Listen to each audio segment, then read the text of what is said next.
Hi welcome back to my channel. ఈ రోజు కథ మూడు ముళ్ళ బంధం 7వ భాగాన్ని వినేద్దాం. జాను లహరిని పట్టుకొని ఆపి, ఏయ్ లహరి, ఆగవే, అసలే అది బాధపడుతుంటే నువ్వు తనని ఇంకా ఇంకా బాధ పెడుతున్నావెందుకు అని లహరిని కూల్చేసి ఆశుతో, బుజ్జి, అసలు రామ్కి కలిగిన నష్టమేంటి, తనని అడిగావా అని నెమ్మదిగా అడిగింది జాను. తను నాకు అంతకు మించి ఏమీ చెప్పలేదు జాను అని ముక్తసరిగా సమాధానం చెప్తుంది. తను చెప్పకపోతే నువ్వు అడగలేదా, అలా చూస్తూ కూర్చున్నావా అని గట్టిగా అడుగుతుంది లహరి. అప్పటికే రామ్ పనుల వల్ల విసిగిపోయి ఉన్న ఆశు లహరి వాళ్ళ ప్రశ్నల మీద ప్రశ్నలు అడిగేసరికి ఇంకా చిరాకు వచ్చేస్తుంది తనకి. ఆశు విసుగ్గా, ప్లీజ్ లహరి, అసలే నాకు చాలా నీరసంగా ఉంది, కాస్త నా పరిస్థితి కూడా అర్థం చేసుకోవే. నేను తనని అడగాల్సినవి అడిగాను, కానీ నాకు తన నుండి సమాధానం రాలేదు. అసలు రామ్ ప్రాబ్లం ఏంటో ముందు నేను తెలుసుకోవాలి, ఆ తర్వాతే మీకు నేను ఏదైనా చెప్పగలను అని సాధ్యమైనంత వరకు కసురుకోకుండా చెప్పింది. ఆశు విసుగుని గమనించిన లహరి ఆశు పక్కకెళ్ళి తనని పట్టుకుని, సారీ బుజ్జి, పొద్దున్నుండి మేము చాలా టెన్షన్లో ఉన్నామే. ఇప్పుడు నువ్వు ఇలా ఒక్కొక్క మాట చెప్తుండేసరికి కోపం వచ్చి గట్టిగా అరిచేస్తాను. సారీరా, నీ సిచ్యువేషన్ నాకు అర్థమైంది. కాకపోతే రామ్ ఎందుకు ఇలా చేస్తున్నాడనేది తెలుసుకోవాలని మాకు ఉంటుంది కదా. మీ జీవితాన్ని ఇలా ఎందుకు చేశాడో తెలుసుకోవాలి, అలా అడిగానంతే అని ఆప్యాయంగా అంటుంది. తన మాటలతో లహరిని బాధ పెట్టానేమో అనిపించి, సారీ లహరి, నిన్ను హర్ట్ చేయాలని కాదు, నాకెందుకో కాస్త చిరాగ్గా ఉంది, అందుకే అలా అనేశాను అని లహరి చేతిని పట్టుకొని చెప్తుంది ఆశు. అయ్యో, నాకు సారీ చెప్పకు బుజ్జి, పోనీలే, కనీసం అసలు రామ్ ఎందుకు ఇలా చేశాడనేది మనకు తెలిసింది. అసలు ఏమైంది, రామ్ మాటల్లో నిజాలు ఎంతవరకు ఉన్నాయో మనం నెమ్మదిగా తెలుసుకుందాం. నువ్వు ఆఫీస్కి రావడానికి ఎలాగో తను ఒప్పుకున్నాడు కదా, ఇప్పుడు రెస్ట్ తీసుకో. నీ హెల్త్ కొంచెం సెట్ అయ్యాక మనం అన్ని విషయాలు తెలుసుకోవడానికి ట్రై చేద్దాం, సరేనా అని ప్రేమగా చెప్తుంది. వీళ్ళని ఇంకా ఎక్కువగా కదిలించకూడదని సరే అని తలూపుతుంది ఆశు. ఇంతలో జాను కల్పించుకుని, లహరి, పద ఫ్రెష్ అయ్యి వచ్చి దానికి ఏదైనా చేసి పెడదాం, అసలే నీరసంగా ఉంది అంటుంది అని లహరితో చెప్పడంతో లహరి జాను ఇద్దరు ఫ్రెష్ అవ్వడానికి వెళ్తారు. జాను 10 నిమిషాల్లో ఫ్రెష్ అయ్యి ఆశు కోసమని ఫ్రూట్ సలాడ్ చేయడానికి కిచెన్లోకి వెళ్ళింది. లహరి ఫ్రెష్ అయ్యి ఆశు రూమ్ క్లీన్ చేద్దామని ఆశు రూమ్కి వెళ్ళేసరికి మంచం మీద ట్రావెల్ బ్యాగ్, అందులో ఆశు బట్టలు కనిపిస్తాయి. అది చూడంగానే లహరి షాక్ అయిపోతుంది. వెంటనే పరిగెత్తుకుంటూ హాల్లో టీవీ చూస్తున్న ఆశు దగ్గరికి, ఏంటే, మాకు తెలియకుండా మాకు చెప్పకుండా మమ్మల్ని వదిలి వెళ్ళిపోదామని అనుకుంటున్నావా అని గట్టిగా అరుస్తుంది ఆశు మీద. లహరి అరుపులు విని కిచెన్లో ఉన్న జాను పరిగెత్తుకుంటూ హాల్లోకి వచ్చింది. ఆశు అయోమయంగా లహరిని చూసి, ఏమైందే, దేని గురించి మాట్లాడుతున్నావు అని అడుగుతుంది. దేని గురించా, నీ రూమ్లో దొరికిన ట్రావెల్ బ్యాగ్ గురించి అని కోపంగా ఆ బ్యాగ్ తీసుకొచ్చి ఆశు ముందు పెట్టి అడుగుతుంది. అది చూసిన ఆశు రిలాక్స్ అయ్యి, ఓ ఇదా, దీని సంగతి చెప్పడం మర్చిపోయాను, ఇలా రండి అని లహరి జానులను పిలిచి తన పక్కన కూర్చోబెట్టుకుని, ఇందాక రామ్ ఇక్కడికి వచ్చాడు, ఎలా తెలిసిందో ఏమో, వాళ్ళ అమ్మగారికి నేను గర్భవతినని తెలిసిందట. కడుపుతో ఉన్న నన్ను అలా వదిలేసినందుకు తనని మందలించి నన్ను వాళ్ళింటికి తీసుకురమ్మని చెప్పారట. నన్ను వాళ్ళింటికి తీసుకెళ్లాలని ఇందాకొచ్చాడు. అప్పుడే నా బ్యాగ్ సర్దుతుంటే మీతో కూడా మాట్లాడి రేపొస్తానని సర్ది చెప్పి తనని పంపించాను అని టూకీగా చెప్పాలనుకున్నదంతా చెప్తుంది ఆశు. ఇదంతా వింటున్న లహరి జానులా మతిపోతుంది.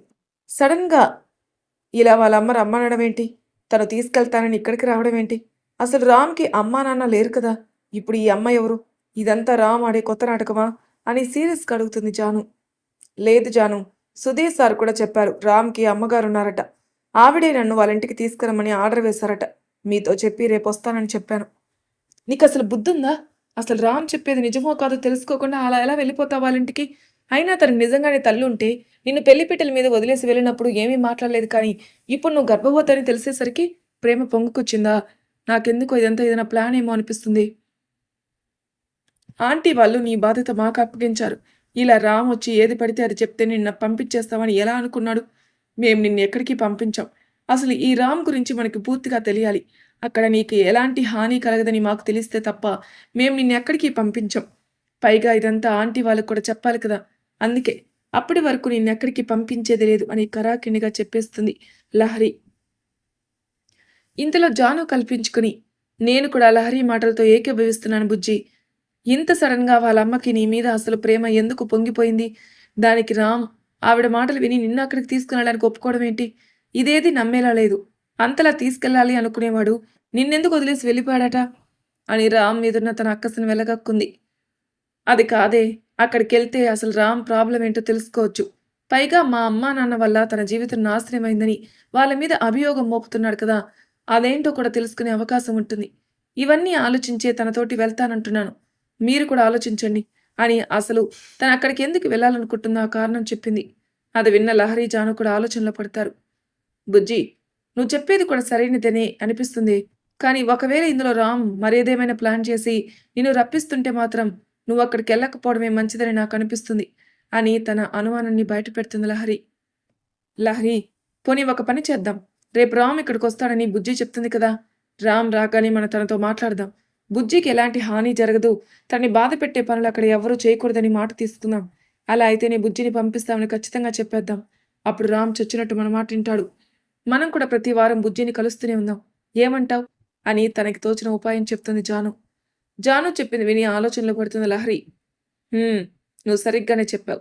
ఇలా అయితే ఆశు సేఫ్‌గా ఉంటుంది. రామ్ గురించి కూడా మనకి వివరాలు తెలిసే అవకాశం ఉంటుంది. బుజ్జి, నీకు ఓకే కదా! అంది లహరి. హ్మ్.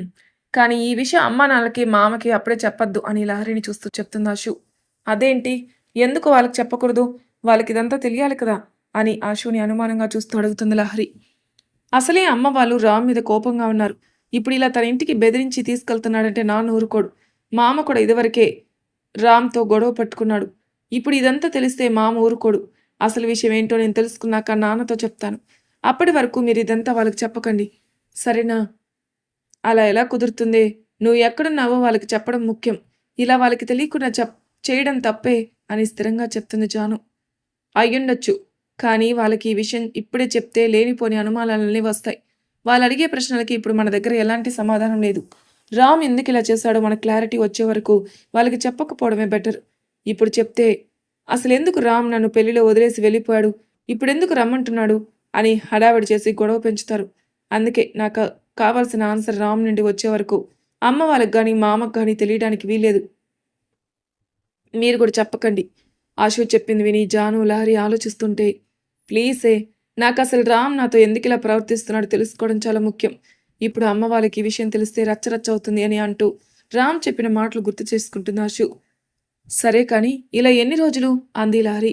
ఆశు కాసేపు ఆలోచించి, ఒక 3 నెలలు ఈలోపు రామ్ ఎందుకిలా చేస్తున్నాడో తెలుసుకుంటాను. ఆ తర్వాత నాన్న వాళ్ళని ఇక్కడికి రప్పిస్తాను.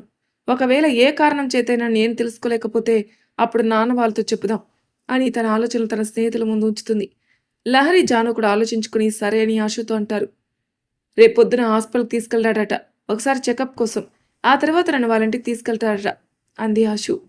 సరే, పొద్దున ఇక్కడికి వస్తాడు కదా, అప్పుడు మేము తనతో ఒకసారి మాట్లాడతాం అంది లహరి. ఆశు కూడా సరే అంది. సరే ఉండు, నీకోసం ఫ్రూట్ సలాడ్ చేశాను, తీసుకొస్తాను అని జాను చెప్పి తను ప్రిపేర్ చేసిన సాలాడ్ తీసుకొచ్చి ఆశుకిచ్చింది. మరుసటి రోజు రామ్ ఉదయం 8 అయ్యేసరికి సుధీర్ని తీసుకుని ఆశు వాళ్ళింటి అపార్ట్మెంట్ ముందర వాలిపోతాడు. ఏంట్రా, రాత్రి తాగింది అప్పుడే దిగిపోయిందా? ఇంత పొద్దున్నే లేచావు అని వెటకారంగా అడుగుతాడు సుధీర్.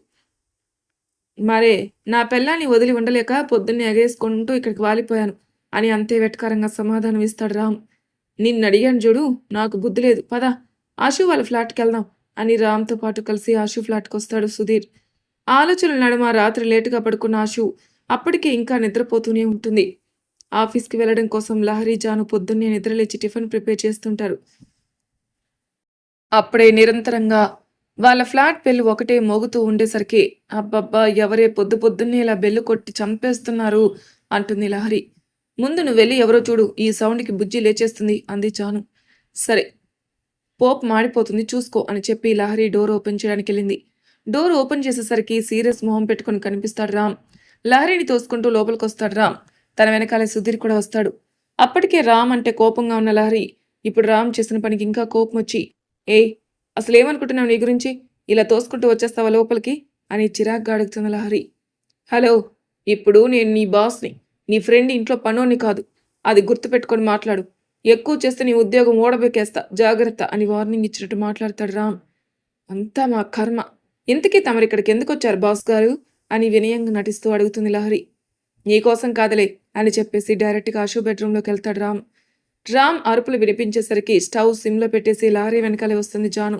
రామ్ని ఆపాలని ముందు కదులుతున్న లహరి జాను నాపి, వస్తే ఆగే, ఇప్పుడు తనతో గట్టిగా మాట్లాడికే, మన ఉద్యోగాలకి టెండర్ పెడతాడు మహానుభావుడు, నూరా అని లహరిని రామ్ వెనకాలే వెళ్లకుండా ఆపుతుంది. లారీ విసుగ్గా రామ్ని మనసులో తిట్టుకుంటూ కిచెన్లోకి వెళ్తుంది.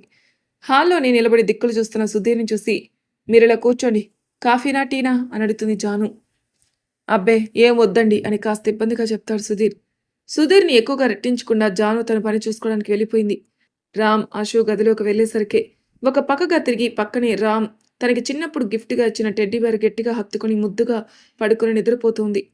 అశుని తన కౌగిలించుకున్న టెడ్డీని చూసి నెమ్మదిగా తన దగ్గరికెళ్లి మంచం పక్కన మోకాళ్ళ మీద కూర్చొని అశు చెంప మీద పడి ఉన్న జుట్టుని సుతారంగా వెనక్కి జరిపి అశు బుగ్గు మీద చిన్నగా ముద్దు పెట్టుకుంటాడు రామ్. రామ్ స్పర్శకి చిన్నగా కదులుతుంది అశు. అంతే, వెంటనే కూర్చున్నవాడు కాస్త లేచి కోపంగా అశు చెంప మీద చెయ్యేసి చిన్నగా తడుతూ లేపుతాడు. రామ్ తట్టి లేపేసరికి బద్ధకంగా అటు ఇటు తిరిగి కళ్ళు నలుపుకుంటూ కళ్ళు తెరిచి చూస్తుంది. ఎదురుగా సీరియస్గా ఉన్న రామ్ మొహం చూసి దెబ్బకి లేచి కూర్చుంటుంది అశు. ఇవాళ హాస్పిటల్కి వెళ్ళాలని చెప్పాను కదా, ఇంకా లేవలేదే, వెయిట్ చేస్తుంటాను, ఒక అరగంటలో రెడీ అయ్యిరా అని సీరియస్గా చెప్పేసి వెళ్ళిపోతాడు రామ్. అశు బద్ధకంగా ఒళ్ళు విరుచుకుని, పొద్దు పొద్దున్నే మాడిపోయిన మొహం చూశాను, ఇవాళ నా రోజు ఎలా గడుస్తుందో ఏమో అని అనుకుంటూ లేచి వాష్రూమ్కి వెళ్తుంది. రామ్ అశు గది నుండి బయటకొచ్చి నేరుగా లహరి దగ్గరికి వెళ్తాడు. వంటింట్లో వంట చేస్తున్న లహరి చేతిని పట్టుకుని హాల్లోకి తీసుకొస్తాడు. రామ్ సడన్గా అలా చేసరికి లహరి షాక్ అయి చూస్తూ ఉంటుంది. ఏయ్ రామ్, ఏంటిది, ఏం చేస్తున్నావు అని తన చేతిని విడిపించుకుంటూ అరుస్తుంది.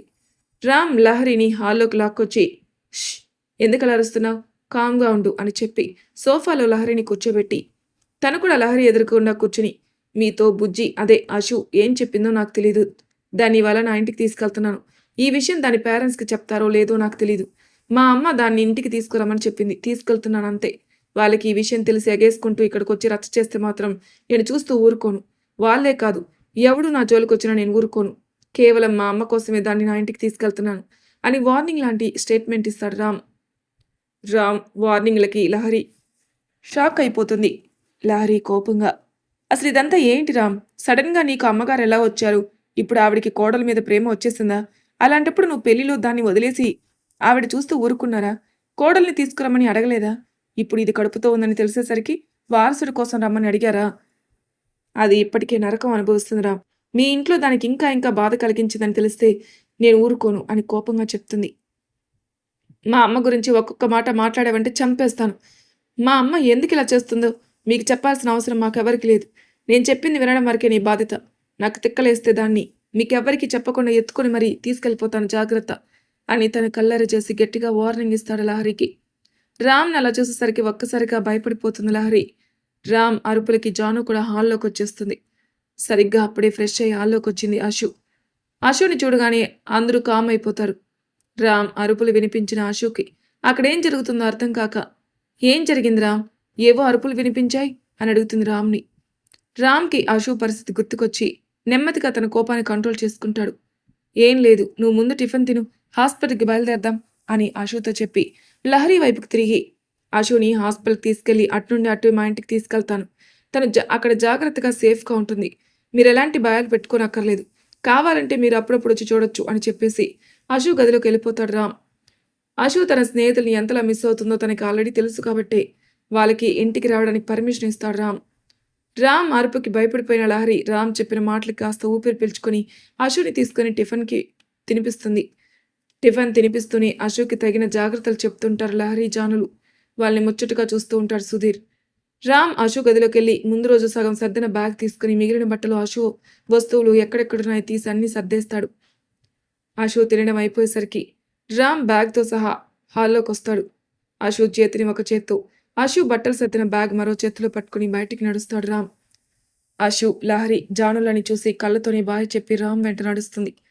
లహరి జాను బాధగా అశునే చూస్తుంటారు.